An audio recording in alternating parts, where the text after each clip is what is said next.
For Gary Nisbet, there was something familiar about his new coworker, Randy Joubert. 2 months ago, Joubert started delivering furniture for a Waldoboro, Maine store that Nisbet had worked at for 7 years. And people are saying we look like brothers, and we'd go on deliveries together for the last month and a half, and we keep getting it. Nisbet was adopted as a baby. He'd found the name of his birth parents and also discovered that he had a younger brother. All he knew was a first name and a birth date. And one day while Nisbet and Joubert were making a delivery, something clicked with me. I said, I'm going to go out this door and ask him a strange question. So I got him up by the truck and said, Gary, it's going to sound bizarre, but were you adopted? And he kind of stares at me and, yep. I said, what's your birth date? June 10th, 1974. And I knew I'm searching for this guy. I'm like, I know that birth date. I said, do you have your original birth certificate? Do you know your parents' names? He said, yep.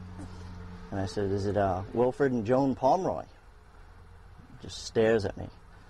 How do you know my parents' names? And I said, those are my birth parents' names. So I've been riding around with this guy for a month and a half, and he's my full-blooded brother. So what was that like?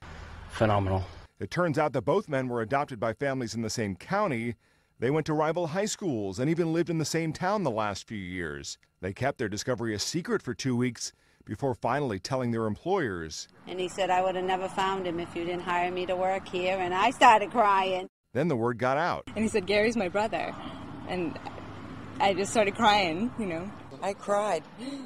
I was so happy for them because they're two wonderful guys. Two guys who now have a lifetime of catching up to do. Matt Friedman, The Associated Press.